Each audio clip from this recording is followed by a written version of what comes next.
because of a laboratory or research-related accident in Wuhan, China. We're joined now by Dr. Amesh Adalja, an infectious disease specialist, senior scholar at the Johns Hopkins Center for Health Securities here in New York. Always good to see you, Doctor. Thank you for coming in. I'd spoken to you throughout COVID about safety measures and everything for people. Now this Republican-led panel comes out and says, well, some of what we were hearing may not have been right. Let me put up the first screen about the origins. This is from the House Select Subcommittee. The weight of the evidence increasingly supports the lab leak hypothesis. Since the Select Subcommittee commenced its work, February 2023, more and more senior intelligence officials, politicians, science editors, scientists increasingly have endorsed the hypothesis COVID emerged as the result of a laboratory or research-related accident. What do you say? I think we still don't have enough information to say definitively one way or the other. There are many open questions about what happened in the early days in China, what was going on in Wuhan, what was going on in that wet market.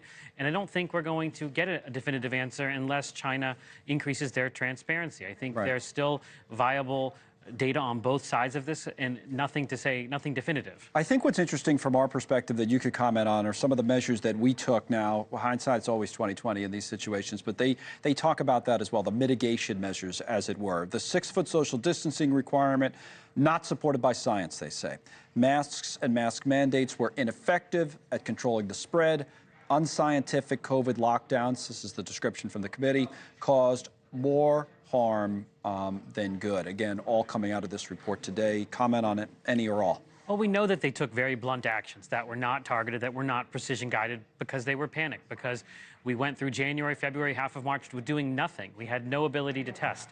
And governors got nervous and started to initiate these types of blanket requirements and recommendations, which probably do have this kind of cost-benefit analysis that needed to be done at the time. And many of us argued for a more nuanced harm reduction way to do this, but it was very difficult in kind of the fog of war to do it. And nuance wasn't something that they were looking for. A lot of the policymakers wanted one-size-fits-all solutions. And we knew that there was going to be cascades and consequences to those. So some of that is very valid. And I think it really argues that we have to prepare better for the next infectious disease emergency, so you're not left with just blunt tools, that you can use precision-guided tools the way Taiwan, South Korea. Yeah, you want to learn lessons, obviously, from anything that you go through, especially something like this, so that if, God forbid, something like this happens again, you're more ready for it in the future.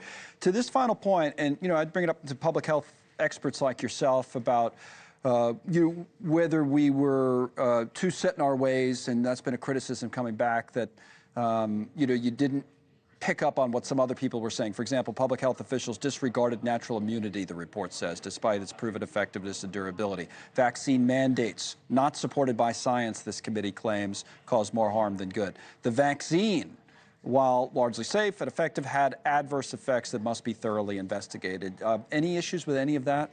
Not particularly. I think they're maybe overselling it a little bit. I think most of us did know, for example, that the vaccine was going to have some side effects, and people jumped on the myocarditis thing very quickly as soon as it was identified, or the Johnson & Johnson vaccine, when it had problems, that was all handled appropriately.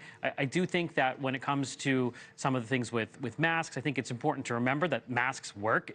Mask mandates might not work, because then you might have a negative backlash to them and people don't wear them or don't wear them appropriately. And the same is true with vaccines, that they are extremely effective at preventing severe disease, hospitalization, and death. But when you make it a requirement, the way they tried to do, for example, in New York City, that's going to cause a backlash, and people aren't going to want to get the vaccine. So it's much better to deal with recommendations than requirements. Well, it's funny, we're different businesses. Our business is talking about things and communicating to people about the news or whatever's going on. Do you ever rethink, not just you personally, but just the medical community, that maybe we could have done a better job as a group of making it clear we didn't kind of know what was going on? Maybe be, I don't know if less arrogance is the way of saying it. Was there a better way to communicate with people to get more buy-in, so there wasn't that backlash that you referenced? I definitely think so, and that has to do with caveating what you're saying. Say, this is what we know now. We might be overcome by events the next day, or the virus might mutate, or something might change, and then we're going to update it. And I think it's really important for public health communication to do that going forward, to say, this is what we know now, these are the questions we're trying to answer, and this is what it might change if the answers are A versus B versus C. That type of nuance, I think the public would would understand and be more receptive to. But during the pandemic, many people, as I said, wanted a one-size-fits-all recommendation, wanted definitive data, and we didn't have that. So you end up with these kind of false alternatives that got pitched. Yeah, it became trust the science, but sometimes explaining it and understand. People are smart. People will understand if you explain it. Maybe we could have, as a group, everybody, media, public health community, maybe we could have done a better job of that. But this is part of it from this Republican-led panel, and you were great then and you're great now. So thanks for coming in and talking through it all. Thanks for having me. Dr. Ramesh Adalja on that. Coming up.